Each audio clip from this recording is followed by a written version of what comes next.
Teman-teman yang dirahmati Allah Subhanahu wa taala, malam ini kita akan coba belajar mengevaluasi diri kita ketika kita dapat masalah. Karena ketika orang diberikan ujian oleh Allah Subhanahu wa taala itu, maka manusia itu ada dua tipe. Ada manusia yang berkeluh kesah dengan ujian, ada manusia yang bersabar atas ujian.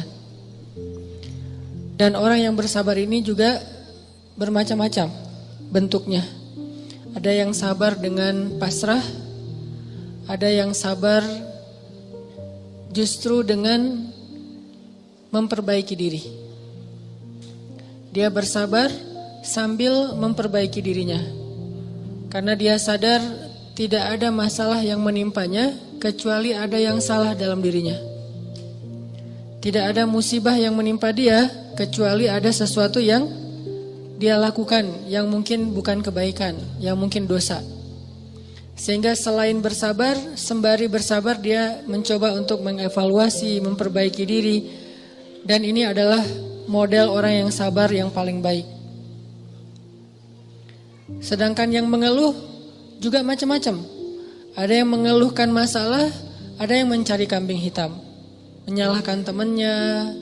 Kayak misalnya dia gak lulus satu mata kuliah atau nilainya jelek, dia nyalahin teman kos-kosannya gara-gara teman kos-kosannya ngajak dia main terus misalnya. Padahal itu kan pilihan ya, dia bisa menerima, bisa menolak. Bisa nyalahin mantannya, ini gara-gara saya diputusin, saya nilainya jadi jelek. Ya salah juga sih. Nah ini kan bentuk-bentuk keluhan nih. Ada yang menyalahkan, sampai tingkat keluhan yang paling parah itu menyalahkan takdir, menyalahkan Allah. Ya Allah kenapa saya, apa maunya engkau, dan seterusnya dan seterusnya. Nah malam ini kita akan bahas angle orang yang ketika diuji oleh Allah bersabar dan juga sambil bersabar dia mencoba untuk memperbaiki diri. Dan ini adalah cara yang paling baik dalam menyikapi suatu musibah atau masalah. Cara yang paling elegan dan cara yang paling bijak, cara yang paling disukai Allah ketika kita mendapatkan masalah itu justru kita mencari tahu apa salah kita. Walaupun masalahnya bukan dengan keadaan. Kalau menyalahkan keadaan kan susah. Masalahnya kadang dengan orang lain. Orang mencela kita, orang berkata-kata tidak baik kepada kita. Ya memang salah dia, tapi tidak akan menimpa ucapan itu kepada kita kecuali memang ada sesuatu yang terjadi dalam diri kita. Ada sesuatu dosa yang pernah kita lakukan. Nah ini namanya belajar bersabar sambil mengevaluasi diri. Bahasa fikihnya muhasabah diri. Menghitung-hitung apa kesalahan dalam diri kita. Nah, kita akan bahas tentang ini, gimana caranya kita menghadapi masalah, menghadapi satu musibah, menghadapi satu kejadian yang tidak enak dengan sabar, tapi nggak sekedar pasif, nggak sekedar mengatakan innalillah wa inna ilaihi rajiun, nggak hanya sekedar mengatakan hasbiyallah wa ni'mal wakil. Gak hanya sekedar merasa ini adalah cara Allah untuk menaikkan derajat saya. Kadang kalau hanya kegeeran kayak gini nih, kita jadi gak pernah menjadi lebih baik. Kan ada orang ketika diuji oleh Allah, boleh sih merasa bahwa ini cara Allah menaikkan derajat saya. Tapi kalau hanya kayak gini doang, rasa-rasanya kita terlalu kegeeran. Dan kalau terlalu kegeeran, kita gak punya dorongan untuk memperbaiki diri. Kalau saya lebih suka angle-nya, kalau orang lain yang kena musibah, kita bilang itu untuk mengangkat derajat dia. Kalau kita yang kena musibah, kita bilang ini karena dosa-dosa saya. Angle kayak gitu tuh lebih enak, lebih produktif. Daripada dibalik, giliran kita yang kena musibah, kita bilang emang Allah tuh pengen ngangkat derajat saya, makanya dikasih musibah. Agak GR ya. Giliran orang lain kena musibah, lo sih banyak dosa. Nah ini nih, sering ada judgement kalau orang lain. Coba dibalik, judgementnya ke diri sendiri, ke orang lain tuh husnuzon. Ini lebih enak nih. Makanya Hadis-hadis penyebab terjadinya musibah itu kan banyak. Coba kita pilih beberapa hadis, satu kita berikan untuk menilai orang lain, yang lain kita ambil untuk menilai diri kita. Nah ini beda nih standarnya. Kayak tadi, kalau orang lain yang kena musibah, kita husnuzon, Allah lagi pengen dekat sama dia.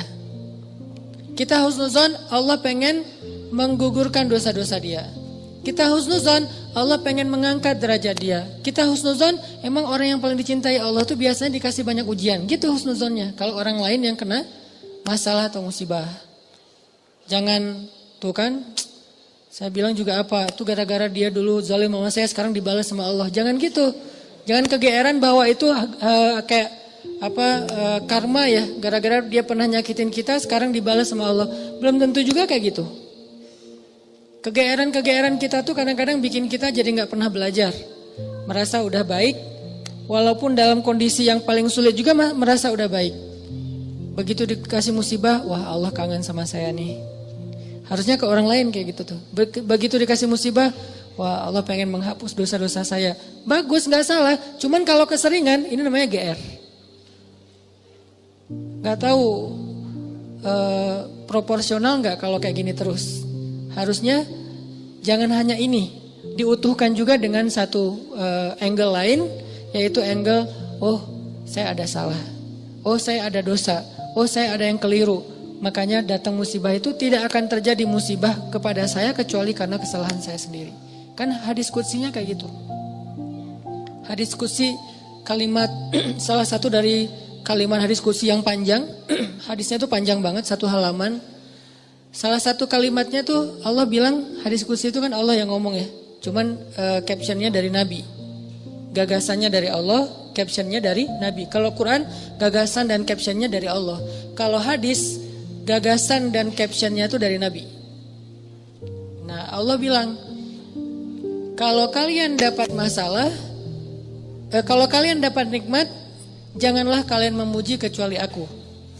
Kalau kalian mendapatkan musibah, janganlah kalian menyalahkan kecuali diri kalian sendiri. Jadi kalau kita dapat nikmat, jangan muji diri. Gua emang ya gini lah. Kita sering kalau ke diri itu yang enak-enak aja diambil. Kalau misalnya orang lain, itu mah kebetulan doang misalnya. Kalau giliran kita, ya ini memang saya memang kayak gini orangnya, bukan sombong ya gitu. Nah ini artinya kita terlalu sering kegeeran. Kalau kita dapat nikmat, yang dipuji adalah Allah. Makanya kalimat yang paling Allah suka itu Alhamdulillah. Itu kalimat yang paling Allah suka. Kita memuji Allah kalau kita dapat nikmat. Kita bilang, hadza min fadli rabbi. Ini anugerah dari Allah, ini hadiah dari Allah, ini kebaikan dari Allah, ini karena Allah ngasih dan seterusnya dan seterusnya. Jadi yang dipuji itu Allah. Wa amma bi ni'mati rabbika fahaddits, itu membicarakan nikmat Allah. Bukan membicarakan kehebatan diri kita. Tapi kalau diberikan musibah, jangan kita menyalahkan siapapun kecuali diri kita sendiri. Nah ini salah satu angle yang dibangun lewat hadis qudsi. Walaupun kadang bisa kita secara realistis melihat kesalahan orang lain. Untuk apa? Bukan untuk mengkambing hitamkan dia. Kalau emang dia salah, bukan untuk mengkambing hitamkan. Untuk apa? Untuk menghindar, untuk waspada, jangan sampai kita jadi korban dia lagi untuk kesekian kalinya. Kayak ada orang yang zalim. Gara-gara kezaliman dia akhirnya kita kena batunya nih. Ada orang yang dalam satu tim misalnya gak jujur. Akhirnya kita kehilangan satu proyek, satu usaha kita tuh bangkrut gara-gara dia gak jujur. Memang dia yang salah. Salah satu yang salah itu adalah dia. Dan kita akui bahwa itu kesalahan dia, tapi bukan untuk mengkambing hitamkan dia. Kalau enggak karena kamu tuh enggak ada masalah ini. Enggak, dia bukan satu-satunya, salah satunya. Karena kalau kita enggak punya dosa, mungkin kesalahan dia hanya akan menimpa dia saja. Tapi karena kita juga punya dosa, akhirnya kesalahan dia juga menimpa kita.